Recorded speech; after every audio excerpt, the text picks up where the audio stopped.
Quiero agradecer a Héctor Campos y al doctor José Daniel Rodríguez Robinson por su participación en este video, en el cual vamos a tratar temas relacionados con la indemnización de daños y perjuicios, tanto en el ámbito penal como en el ámbito civil, las diferentes problemáticas que se enfrentan en la práctica, y vamos a analizar algunos casos recientes para ver cómo se está resolviendo actualmente estos temas en nuestro sistema. Espero lo disfruten. Muchas gracias. Entonces, explícanos cómo hace el juez penal para dictar indemnización en un proceso. ¿Qué es lo que evalúa? ¿En favor de quién? ¿Qué elementos pide? ¿O es simplemente al peso? ¿Cómo funciona esto? En la práctica, ¿no? No, te explico en la práctica. Y permíteme comenzar con una anécdota que me ocurrió cuando era estudiante de Derecho en la Universidad de San Marcos, en el curso de Derecho Procesal Penal por el maestro García Rada, José Domingo. Un día nos hacía leer sentencias y cuestiones, ¿no?, propias del proceso. Y le pregunto por qué en un homicidio habían condenado a una persona a 25 años, con el código antiguo, y la reparación civil era 500 soles antiguos. ¿Al valor de hoy? No, olvídate, no. Al valor de entonces o al valor de hoy, una insignificancia para lo que representa la vida humana. Eso significó, bueno, que discutiera yo con él porque un juez valoraba tan poco. Y en concreto, la respuesta que me dio el doctor García Rade antes de botarme de clase, me dijo: ¿sabe qué? Lo que quiera, plata al juez civil. Entonces ahí me di cuenta del gran divorcio que existe, ¿no?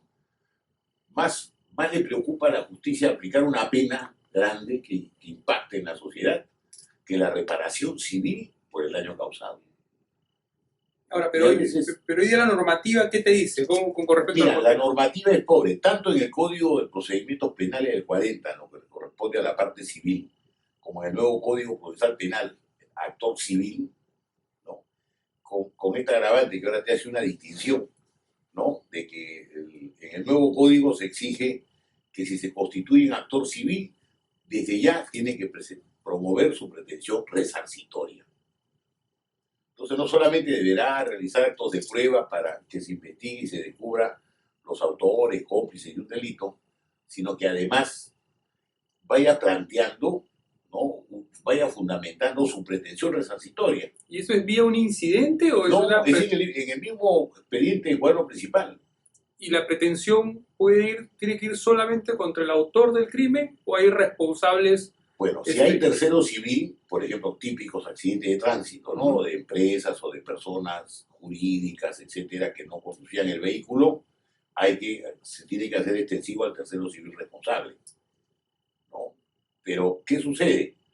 Nunca fundamentan los abogados hasta ahora, ni los fiscales en sus acusaciones, fundamentan el porqué del quantum que están pidiendo en su reparación civil. En otras palabras, no valoran los daños patrimoniales o los daños extrapatrimoniales, etc. Igual ocurriría pues con los delitos contra el honor, ¿no?, que hay que ver el tema de la afectación al honor objetivo, el honor subjetivo, etcétera, que nos habla la doctrina. No se valora, no hay ningún criterio. Y acá viene sí responsabilidad de los abogados ejercientes y litigantes, que ellos son los que deben promover y preocuparse por realizar actos de aportación de pruebas, por ejemplo, para el daño moral, ¿no? En cuanto a afectados psicológicamente, hay que presentar informes, pericias de psicólogos, etcétera, y demostrarle al juez cuál es el fundamento de su petición. No se hace. No hay un criterio que diga, mira, yo pido 200.000 soles porque considero que 200.000, pues. No se preocupan si quedan niños desvalidos, o sea, hay herederos, ¿no? Pongamos que la persona muere, que al muerto uno ya no lo va a indemnizar, no se beneficia en nada. Aparte que la vida para mí no tiene valor, todas las vidas son importantes, ¿no?, sino más que todo es verificar el fondo de los herederos, los chicos que quedan desvalidos, la mujer que queda sola, llena de deudas, etc. Bueno, ahí viene un buen punto, Héctor. Legitimidad para pedir el daño moral, por ejemplo, o el daño extrapatrimonial. En penal nos hablan de herederos, que no necesariamente es familia. Así es. Los criterios que se han venido manejando ya en cortes de índole civil, el tema de la legitimidad, ¿hasta dónde se extiende? ¿Hasta dónde crees tú que debe irse? Porque tienes que ser heredero, tienes que ser familia, ¿cuál es el lazo familiar? A ver, en materia civil la situación es tan complicada por la incertidumbre que existe en cuanto a la valoración para la procedencia del daño moral o para su acreditación como la hay en la vía penal. Si bien es cierto, por especialidad uno tendería a pensar que es mejor la labor del juez civil que la del juez penal, en los hechos eso no es así. Y un punto concreto es, por ejemplo, el que menciono, ¿no? Lo relativo a determinar quiénes tienen la legitimidad para obrar, para pedir un determinado daño, sea patrimonial o no patrimonial, no está claramente determinado en la norma. Y si nos centramos en el punto concreto, que es la reparación del daño moral, la claridad está ausente. Te dice víctima o su familia. Así es. Y ahí entramos a quién es familia.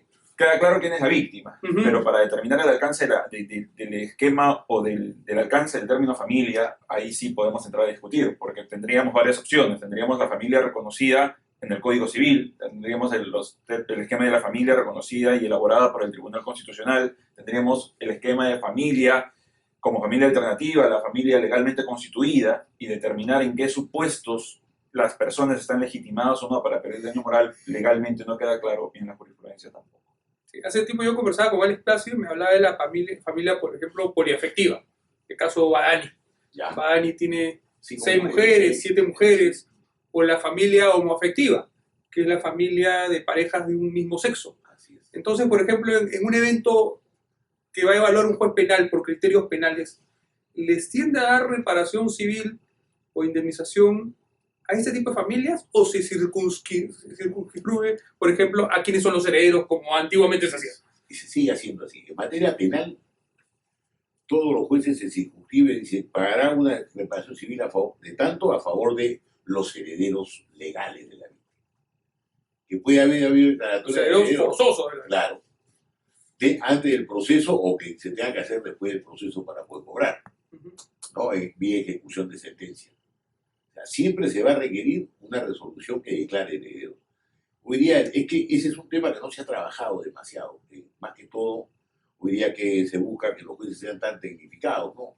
Hay Academia de la Magistratura, Consejo de la Magistratura, etcétera. Pero este tema, que si esto se llevara pues, a un conversatorio, sería muy interesante, pero a un nivel ya de fiscales y jueces, primero penales y también civiles, ¿no? Esto serviría para mejorar un poco, ¿no? Resarcir, mejor dicho, a las víctimas. Todos los días vemos accidentes de tránsito, 3 muertos, 5 muertos, 10 muertos, 15 muertos, 50 muertos. Que pagan el entierro, el SOA, lo que cubra. Otro tema que tenemos es el tema probatorio, ¿no? Hay personas que te dicen en los casos, básicamente el daño moral, tú no tienes que probarlo. Tú lo que tienes que probar es el evento dañoso y que ha existido de alguna manera una víctima y tienes que presumir el perjuicio.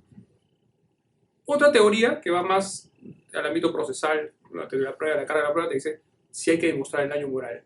Y eso en base también a los conceptos que implica el daño moral. Tú, Héctor, ¿cómo ves esto? Yo creo que el tema de la prueba del daño moral es un buen ejemplo de cómo lecturas civilistas y lecturas procesalistas pueden llegar a tener algún grado de coherencia y de unidad.